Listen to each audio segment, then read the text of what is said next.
لڑائیاں ہوتی ہیں نا گھروں میں، اس کی وجہ خامد ہوتا ہے، بیوی نہیں ہوتی۔ یہ بات گھر جا کے بتانا کہ آج انہوں نے کہا لڑائی کی وجہ کون ہوتا ہے؟ نہ بولو تسی، پر میں تے آنکھ ہی چڑھیا ہے، وہ تو ریکارڈ ہو گیا ہے۔ لڑائی کی وجہ کون ہے؟ ہاں، جڑے باتیں لڑتے ہیں وہ کودے ہی نہیں پے۔ وجہ کون بنتا ہے جی؟ کیوں بھلا؟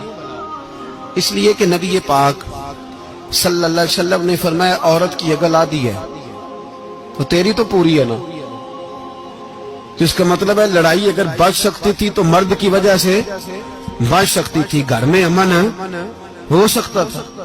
کہتے ہیں یہ بڑی بیوقوف ہے، میری سنتی نہیں۔ تو میں نے کہا جو اس سے بحث کر رہا ہے وہ سیانا ہے؟ بولیں، جو بحث کر رہا ہے وہ عقل مند ہے؟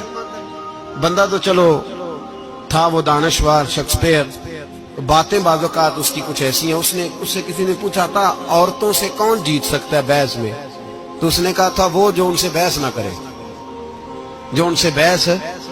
تو بھائی تو وجہ اس لیے کہ حوصلہ تو نہیں کرنا تھا۔ نبی پاک علیہ السلام نے فرمایا بی بی ٹیڑھی لکڑی ہے، سیدھی کرنے کی کوشش کرو گے تو ٹوٹ جائے گی، سیدھی تو پھر کتنا بیوقوف ہے جو پتھر سے سر رگڑ رہا ہے، کتنا نادان ہے جو یہ حرکت کر رہا ہے، دریا میں چھلانگ لگا کے کہتا ہے ڈوبوں گا نہیں۔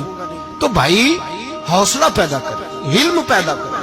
بہت ساری ایسی باتیں کرے کہ جس میں اشتعال آئے گا، فٹافٹ 3 لفظ طلاق کے دے دیے، اب بھاگا گیا مفتی صاحب کے پاس، او ہو 4 بچوں کا کیا بنے گا؟ اور یہ بات پکی ہے کہ بچوں کو صرف ان کی ماں ہی پال سکتی ہے، ان کی ماں۔ اور بات مجھے نہیں بھولتی، ایک شخص نے بیوی کو طلاق دے کے دوسری شادی کی، اس کا بیٹا تھا 10 سال کا۔ تو اس نے اپنے بیٹے سے کہا کہ بیٹے بتا پرانی اماں صحیح تھی یا یہ صحیح ہے؟ اس نے کہا نہیں ابا وہ تو جھوٹ بڑے بولتی تھی، یہ صحیح ہے۔ وہ جھوٹی تھی، وہ جھوٹ بڑے بولتی تھی میری سگی اماں، یہ سچ بولتی ہے۔ اس نے کہا وہ کیسے؟ کہنے لگا اس لیے کہ میں کوئی شرارت کرتا تھا تو میری سگی اماں مجھے تھپڑ مارتی تھی، وہ کہتی تھی تجھے روٹی نہیں دینی، جا دوڑ جا گھر سے۔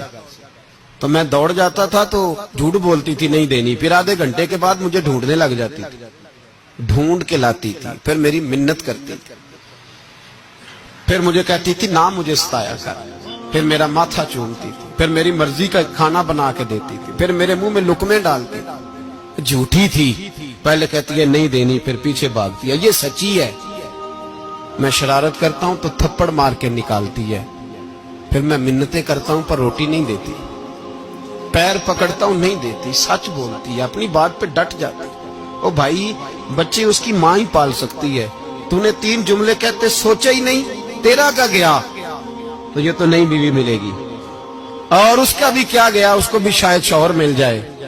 ان پھولوں کی پرورش صرف ان کا مالی کر سکتا ہے، دوسرا کر سکتا تو نے حوصلہ ہی نہیں کیا۔ ٹھیک ہے غلطی بیوی کی تھی، پر تو مرد تھا نا، تیرے پاس تو دلیری تھی، فٹافٹ 3 طلاق کے جملے کہہ دیے۔ اور میرے رسول پاک علیہ السلام نے فرمایا جائز کام بڑے ہیں پر طلاق جائز تو ہے، پر میرے رب کو پسند نہیں، اللہ کو پسند۔ تو نے مالی بگا دیا جس نے تیرے گھر کا باغ سینچنا تھا۔ تو بھائی یہ حوصلہ نہیں، درجنوں طلاقیں، 20 کیس، اور ابھی وہ شادی کے پورے کپڑے نہیں پہنے تو طلاق پہلے۔ اس کی وجہ یہ کہ حوصلہ نہیں، صبر نہیں، رضا نہیں، ہم احساس نہیں کرتے۔ اگر تو یہ سمجھ جائے کہ بس اللہ نے جو میرے لیے بہتر سمجھا مجھے دے دیا، صحیح ہے، میری آزمائش ہے، کیا ہے، کچھ ہے، جو اس نے بہتر سمجھا مجھے اس نے، پھر تو سکھی ہو جائے، تیرے لیے جینا آسان ہو جائے، پھر تو بہت ساری پریشانیوں سے آزمائشوں سے دور ہو جائے۔